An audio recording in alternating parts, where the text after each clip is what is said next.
পাক ভারত সংঘাত নিয়ে আরো কথা বলতে আমাদের সাথে এই মুহূর্তে ভারত থেকে যুক্ত হচ্ছেন রবীন্দ্র ভারতী বিশ্ববিদ্যালয়ের সাংবাদিকতা বিভাগের প্রধান দেবজ্যোতি চন্দ। দেবজ্যোতি চন্দ, স্বাগত জানাচ্ছি আপনাকে আমাদের বিশ্বযোগে। শুরুতে যে বিষয়টা জানতে চাই যে যুদ্ধ এড়ানোর জন্য আসলে কি করা যেত, বা এখনো যদি বলি যে কিভাবে যুদ্ধটা এড়ানো যেতে পারে, কি মনে করছেন?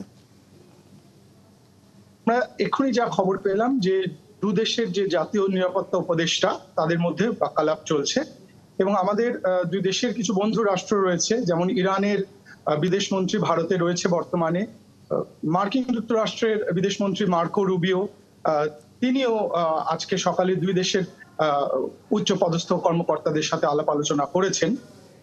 যুদ্ধ পরিস্থিতি এসকেলেশনটাকে বন্ধ করার জন্য কথাবার্তা আমার মনে হয় একটা দিকে চলছে, বিশেষ করে যাতে আমরা এটা জানি ভারত এবং পাকিস্তান দুটি দেশই পরমাণু শক্তিধর দেশ এবং সেই দিকে যাতে এই যুদ্ধ পরিস্থিতি না গড়ায় সেই ব্যাপারে বিশেষ লক্ষ্য রাখা হচ্ছে এবং তাই জন্য দু দেশের জাতীয় নিরাপত্তা উপদেষ্টারা নিজেদের মধ্যে কথাবার্তা বলছে এবং আর্মির মধ্যেও কন্ট্যাক্ট রয়েছে।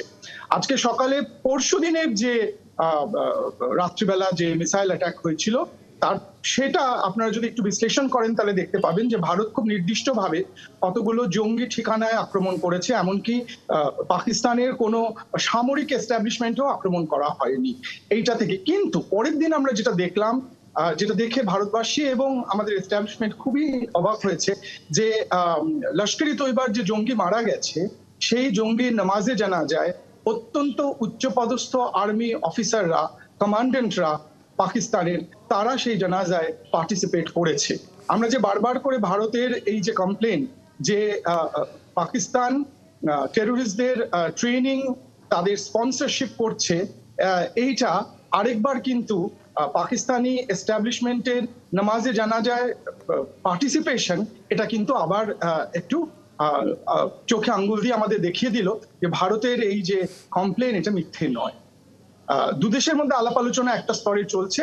আবার আজকে সকালে যা খবর আসছে, আপনাদের সংবাদদাতাও বললেন যে লাহোরে ড্রোন বিস্ফোরণ হয়েছে এবং ওদিকে একটু আগে আমরা খবর পাচ্ছি যে করাচিতেও সেই ধরনের বিস্ফোরণের খবর পাওয়া যাচ্ছে। অর্থাৎ এবং দুদিকেই লাইন অফ কন্ট্রোল যেটা, সেখানে কিন্তু গোলাগুলি সমানই চলছে। অর্থাৎ অবস্থা ভালো নয় এবং কোন দিকে যায় সেটার জন্য আমাদের অপেক্ষা করতে হবে।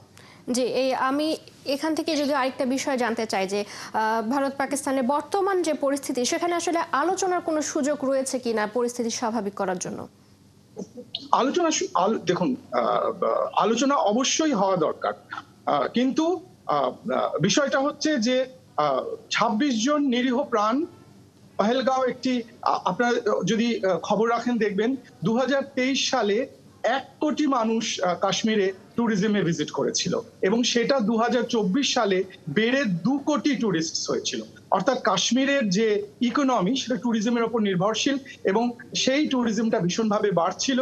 ওখানে রেলওয়ে লিঙ্কস, ব্রিজেস ইত্যাদি নানা ইনফ্রাস্ট্রাকচার প্রজেক্টসে ভারত সরকার ব্যয় করছিল এবং কাশ্মীরের যে পরিস্থিতি, সেই পরিস্থিতি একটা অত্যন্ত উন্নতির দিকে যাচ্ছিল। সেই সময় পহেলগামে এই এতগুলো নিরীহ ২৬ জন মানুষ, তার মধ্যে ২৫ জন ভারতীয় এবং একজন নেপালি, এই যে হত্যা, এই হত্যাটা অবশ্যই, এবং এটা আজকে নতুন নয়। কাশ্মীর নিয়ে এই সমস্যা আপনারা জানেন যে ৪৭ সালে যখন দেশ ভাগ হয়, তারপরে ৪৭-৪৮-এ যুদ্ধ, লাইন অফ কন্ট্রোল তৈরি হয়, তারপর আবার ৬৫-তে যুদ্ধ, কার্গিল যুদ্ধ, এটা কিন্তু চলছে ক্রমশ। এবং এইবার ভারতবর্ষে যে একটা মানসিক স্থিতি, সেটা হচ্ছে ওয়ান্স এন্ড ফর অল এটা বন্ধ হওয়া দরকার, যার ফলে একটা সামগ্রিক একটা দেশের মধ্যে এই ভাবনা যে পাকিস্তানকে এবার একটা শাস্তি দিতে হবে, এইরকম একটা ভাবনা অবশ্যই দেশের মধ্যে এসছে এবং তার রিফ্লেকশন আমরা আমাদের যে সরকারের মধ্যেও পাচ্ছি। অবশ্যই দেবজ্যোতি চন্দ, আমরা নিশ্চয়ই এই বিষয়ে আপনার সাথে আবারও পরবর্তীতে কথা বলবো। ধন্যবাদ আপনাকে আমাদের সাথে বিশ্বযোগে যুক্ত হওয়ার জন্য। আমাদের সাথে যুক্ত ছিলেন ভারত থেকে সাংবাদিকতা বিভাগের প্রধান দেবজ্যোতি চন্দ। ভারত ও পাকিস্তানের মধ্যে চলমান সংঘাতকে ভয়াবহ উল্লেখ করে তা অবিলম্বে বন্ধের আহ্বান জানিয়েছেন মার্কিন প্রেসিডেন্ট ডোনাল্ড ট্রাম্প। হোয়াইট হাউসে এক বক্তব্যে ট্রাম্প বলেন, দুই দেশের সাথেই ভালো সম্পর্ক আছে তার, চলমান উত্তেজনা নিরসনে প্রয়োজনীয় সহায়তা করার ইচ্ছা আছে বলেও জানান মার্কিন president. My position is I get along with both. Bharat Pakistan পাল্টাপাল্টি হামলা চালাচ্ছে, অন্তত এখন তারা থামবে বলে আশা করছি। উভয় দেশের সঙ্গে আমাদের ভালো সম্পর্ক রয়েছে। আমি চাই এই সংঘাত বন্ধ হোক। আমি যদি কোনোভাবে সাহায্য করতে পারি তাহলে অবশ্যই করব। রোমান ক্যাথলিকদের নতুন ধর্মগুরু পোপ নির্বাচনের প্রক্রিয়া শুরু হয়েছে। বুধবার ভ্যাটিকানের সেন্ট পিটার্স ব্যাসিলিকায় প্রার্থনার মাধ্যমে শুরু হয় আনুষ্ঠানিকতা। এই আয়োজনে সভাপতিত্ব করছেন 91 বছর বয়সী কার্ডিনাল ডিন জিওভানি বাতিস্তারে। নতুন পোপ নির্বাচনের জন্য এর আগে ভ্যাটিকানে জড়ো হন বিশ্বের 130 জনের বেশি কার্ডিনাল।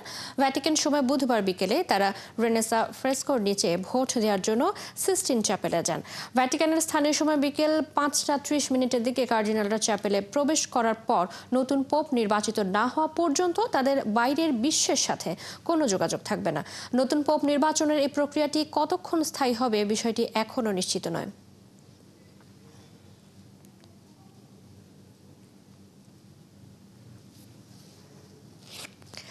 ক্যাথলিকদের খ্রিস্টানদের প্রধান ধর্মগুরু পোপ ফ্রান্সিসের মৃত্যুর পর নতুন পোপ নির্বাচন নিয়ে চলছে প্রস্তুতি।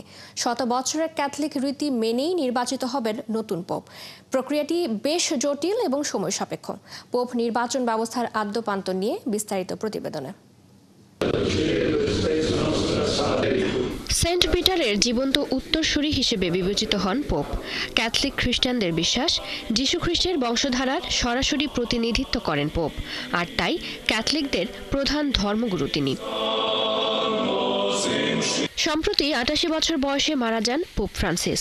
ফলে প্রস্তুতি চলছে নতুন পোপ নির্বাচনের। নির্বাচন প্রক্রিয়া শুরুতেই ভ্যাটিকানে ডাকা হয় কার্ডিনালদের সম্মেলন, তারপর অনুষ্ঠিত হয় কনক্লেভ, যেখানে হয় পোপ নির্বাচন। পোপের নির্বাচন ভোট অনুষ্ঠিত হয় বিখ্যাত সিস্টিন চ্যাপেলের ভেতরে। কঠোর গোপনীয়তার সাথে সেখানে কার্ডিনালরা তাদের পছন্দের প্রার্থীকে ভোট দেন। ক্যাথলিক চার্চের শীর্ষ ধর্মযাজকরা, কলেজ অফ কার্ডিনালস হিসেবে পরিচিত, তারাই ভোট দিয়ে নির্বাচিত করেন নতুন পোপ। এবার পোপ নির্বাচনে অংশ নিচ্ছেন 133 জন। 80 বছরের ঊর্ধ্বে যারা আছেন তারা সরাসরি নির্বাচনে অংশ নিতে পারবেন না, তবে পোপ হিসেবে কাকে নির্বাচিত করা উচিত সেই বিতর্কে অংশ নিয়ে তারা মতামত জানাতে পারবেন। নতুন পোপ নির্বাচনের এই প্রক্রিয়ায় বেশ কয়েকদিন সময় লেগে যেতে পারে। 1 সপ্তাহ থেকে শুরু করে 1 মাস ধরেও কখনো কখনো ভোট চলে। পোপের মৃত্যুর পর থেকে নতুন পোপ নির্বাচিত হবার আগ পর্যন্ত সময়ে গির্জার যাবতীয় কর্মকাণ্ড পরিচালনার দায়িত্বে থাকেন কলেজ অফ কার্ডিনালস। নতুন পোপ নির্বাচনের অগ্রগতি বুঝতে আশ্রয় নেওয়া হয় ধোঁয়ার। ভোট শেষে নির্দিষ্ট চুল্লিতে ব্যালট পেপার পুড়িয়ে দেওয়া হয়। সেই ধোঁয়া দেখলেই বোঝা যায় পোপ নির্বাচিত হলেন কিনা। কালো ধোঁয়ার অর্থ হলো পোপ নির্বাচিত হননি, আর সাদা ধোঁয়া দেখলে বোঝা যায় নতুন পোপ নির্বাচিত হয়েছেন। আর এখন সেই সাদা ধোঁয়ার অপেক্ষাতেই আছেন সারা বিশ্বের ক্যাথলিক খ্রিস্টানরা। চৈতি সরোয়ার, 71।